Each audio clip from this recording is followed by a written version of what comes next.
Mister S के Chaudhary, GPS career point और सार्थक कोचिंग सेंटर में आप सभी का हार्दिक स्वागत और अभिनंदन करता हूं।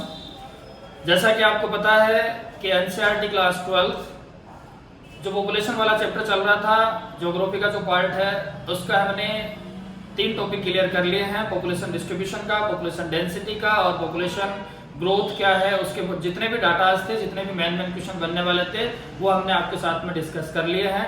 आज जो हम आपके साथ डिस्कस करने जा रहे हैं वो है ग्रोथ ऑफ एडल्ट पॉपुलेशन, यानी कि भारत की या जो भी हमारे क्योंकि किशोरावस्था की जो पॉपुलेशन थी वो कब से क्या बनी, उसकी क्या रेट है, कितना डाटा है, उस डाटा के बारे में आज हम आपके साथ चर्चा करने जा रहे हैं। ग्रोथ ऑफ एडल्ट पॉपुलेशन की, तो ग्रोथ ऑफ एडल्ट पॉपुलेशन अगर देखा जाए तो होती क्या है, यानी कि किशोरावस्था की जो एज डिसाइड करी है वो यूनाइटेड नेशन ने, यूएन ने, यानी कि यूनाइटेड नेशन ने एज डिसाइड कर रखी है 10 से लेकर 19 साल तक, यानी कि 10 to 19 ईयर का जो भी पॉपुलेशन होगी उसको इंक्लूड किया जाएगा किसके अंदर, एडल्ट पॉपुलेशन के अंदर। और हम बात करें कि भारत के अंदर इन 1971 से देखा जाए तो भारत के अंदर 21% जो पॉपुलेशन है वो पॉपुलेशन कौन सी है, एडल्ट पॉपुलेशन है, जिसकी जो ग्रोथ रेट की मैं बात करता हूं वो ग्रोथ रेट 12.5% है और वो भी डेक्डल है। डेक्डल का मतलब क्या होता है कि हर 10 साल के अंदर भारत में कितनी पॉपुलेशन क्या हो रही है, बढ़ती जा रही है, तो वो है 12.5% की ग्रोथ रेट के साथ एडल्ट पॉपुलेशन क्या हो रही है बेटा, बढ़ती जा रही है। अब हम बात करते हैं कि सर इंडिया की जो पोजीशन है वो कौन सी है। तो इंडिया की पोजीशन की बात करूं तो इंडिया की पोजीशन है एडल्ट पॉपुलेशन में 4th नंबर की, यानी कि इंडिया से ऊपर भी 3 कंट्रीज हैं जिसमें सबसे पहले सबसे ज्यादा जो पॉपुलेशन आपको देखने को मिलती है वो पाकिस्तान की मिलती है। सेकंड नंबर पे आप देखोगे तो वो नाइजीरिया की मिलेगी और थर्ड नंबर पे देखोगे तो बांग्लादेश मिलेगा और 4th नंबर पे अपना इंडिया मिलेगा। अब हम इसके आगे की जो बात करने वाले हैं वो बात ये कहती है कि सर 1961 के अंदर कितने लोग थे, यानी कि कितनी अपनी पॉपुलेशन थी जो एडल्ट पॉपुलेशन के अंदर इंक्लूड थी। तो 1961 में 85 मिलियन पीपल क्या थे, एडल्ट पॉपुलेशन थे।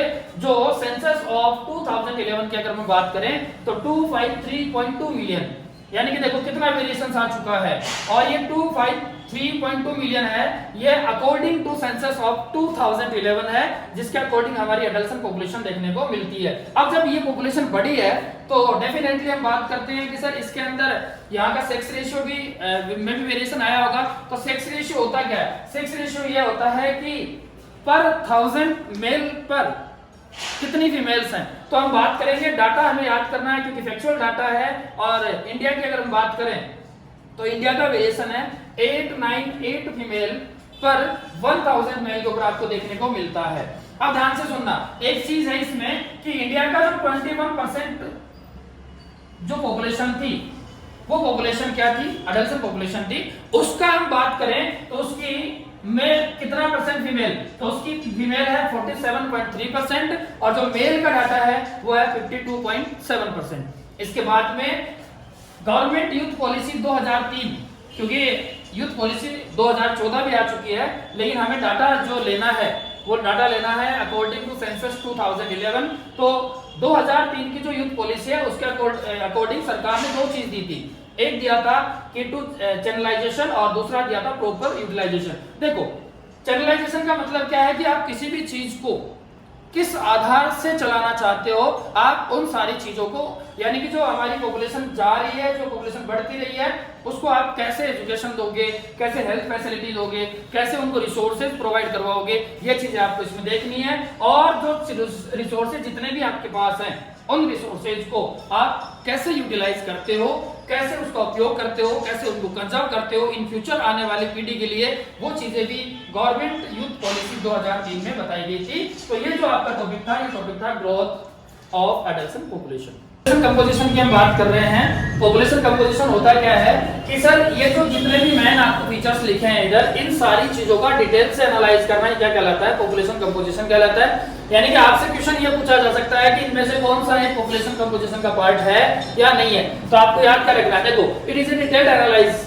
कौन कौन सी चीजों का, सर आपकी क्या एज है, आप कौन से सेक्स से आते हो, इन दोनों चीजों का एनालाइज करना, आपका रहन सहन कहाँ है, प्लेस ऑफ रेजिडेंस आपका कहाँ है, इसका एनालाइज करना, आपकी एथनिक कैरेक्टरिस्टिक्स क्या है, यानी कि विशेषताएं क्या है, आप कौन सी धर्म में हो, कौन सी चीजों में रहते हो उनके बारे में, आप कौन से ट्राइब्स में रह रहे हो, आप कौन सी लैंग्वेज को प्रिपेयर कर रहे हो, इनका अध्ययन और इसके साथ साथ आप जिस रिलीजियस से हो, आपका जो भी मैरिटल स्टेटस है, आप शादीशुदा हो या नहीं हो, इनका, आपकी लिटरेसी क्या है, आप कितने पढ़े लिखे हो, आपके एरिया के अंदर कितनी रेट है इसका, और आपके पास कौन कौन सी एजुकेशन है, इन सारी चीजों का डिटेल से जो एनालाइज किया जाता है उसे बोला जाता है पॉपुलेशन कंपोजिशन। अब हम बात करते हैं कि सर इस पॉपुलेशन कंपोजिशन के बाद में नया जो टॉपिक आ रहा है वो है रूरल अर्बन कंपोजिशन, यानी कि गांवों से शहरों की ओर लोग और गांव और शहरों में जो वेरिएशन है उसमें कितना क्या है। तो इंडिया की अगर बात करूं तो 68.84% गांवों में रहने वाले लोग हैं। People live in rural areas according to census 2011, यानी कि 2011 की जनगणना के अनुसार देखा जाए तो इंडिया के कितने विलेज, 6,40,867 विलेज, गांव आपको देखने को मिलते हैं इंडिया में 2011 के अकॉर्डिंग। अब हमें इसका जो डिस्ट्रीब्यूशन है वो डिस्ट्रीब्यूशन 3 भागों में बांटा हुआ है कि सर सबसे ज्यादा आपको कहां देखने को मिलती है, रूरल अर्बन कंपोजिशन वाला पार्ट सबसे ज्यादा कहां है, सबसे कम कहां है। तो हाईएस्ट रूरल पॉपुलेशन देखा जाए तो सबसे ज्यादा हिमाचल प्रदेश में आपको देखने को मिलती है जो है 89.97%, दूसरा बिहार, इसके बाद में 88.71%, और एक इसके बाद मॉडरेट रूरल पॉपुलेशन यानी कि जहां ना तो ज्यादा है और ना ही कम है तो वो है आपको मेघालय। मेघालय में देखा जाए तो 79.83% है और यूपी में देखा जाए तो 77.73। आपको दो डाटा याद रखने हैं। और सबसे कम की बात करें तो सबसे कम है गोवा, 37.83% है, और उसके बाद में है मिजोरम 47.89%। लेकिन अगर हम बात करें सबसे लीस्ट रूरल पॉपुलेशन की तो सबसे लीस्ट रूरल पॉपुलेशन में आता है नाम, वो आता है दिल्ली का, जहां केवल और केवल 2.50%, क्योंकि ये तो ऑलरेडी एक यूनियन टेरिटरी है। यहां बात करेंगे तो सबसे ज्यादा अर्बनाइजेशन में इसको काउंट किया जाता है, तो ग्रामीण पॉपुलेशन सबसे कम दिल्ली में रहती है। इसके आगे का जो टॉपिक है वो है लिंग्विस्टिक कंपोजिशन, यानी कि हमारे यहाँ पर जो कंपोजिशन है वो भाषाई आधार पर क्या क्या है। तो भाषाई आधार पर लिंग्विस्टिक कंपोजिशन को देने वाला था ग्रियर्सन, एक आईएएस ऑफिसर था। उसके अकॉर्डिंग हम देखें तो उसके अकॉर्डिंग 544 तो हमारी उपबोलियां थी और 179 ये हमारी मेन लैंग्वेजेस उन्होंने बताई थी। और उन्होंने बताया था कि लैंग्वेज की 4 फैमिलीज हैं, 4 आपको परिवार देखने को मिलते हैं, जिसमें सबसे पहले उसने बताया था ऑस्ट्रिक, जिसे निषाद कहते हैं, जिसका वेरिएशन है 1.38। दूसरे की बात करें तो द्रविडियन, जिसका है 20%। तीसरे की बात करें तो सिनो तिब्बत, जिसका है 0.85%।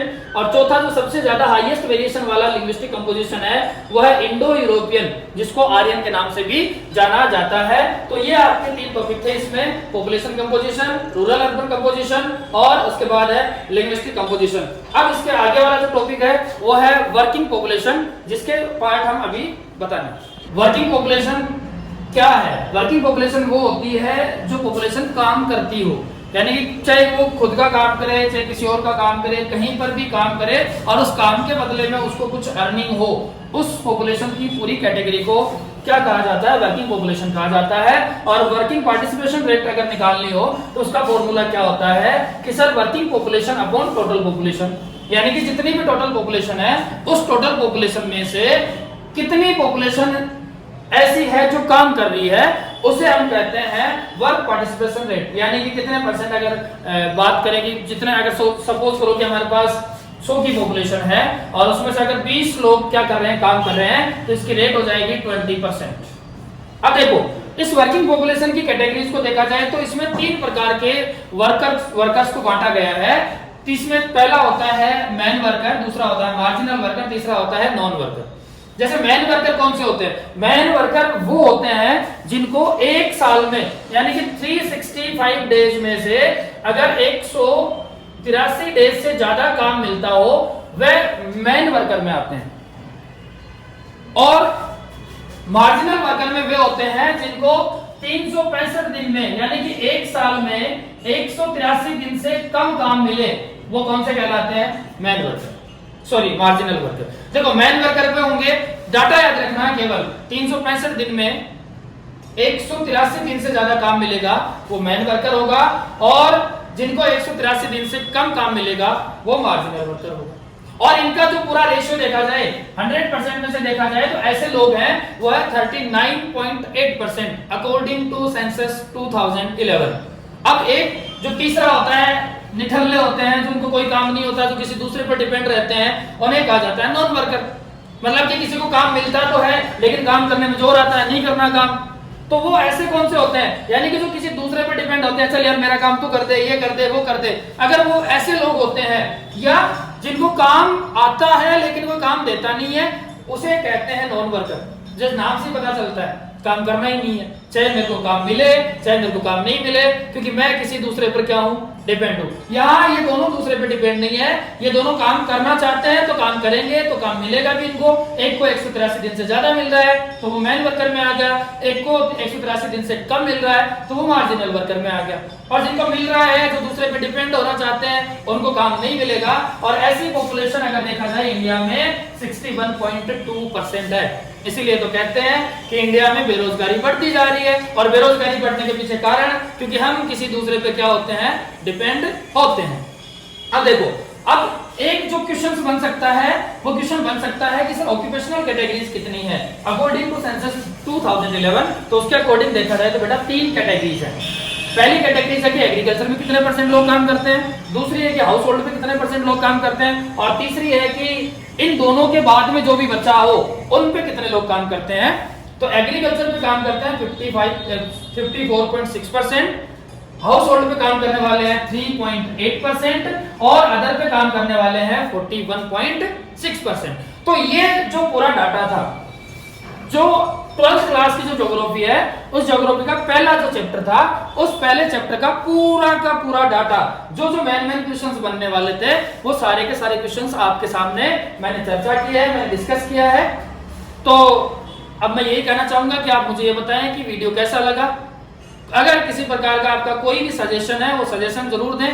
और लास्ट में जाते जाते यही कहूंगा, जिसने लाइक नहीं किया वो लाइक करे, शेयर करे और सब्सक्राइब करे। Thank you.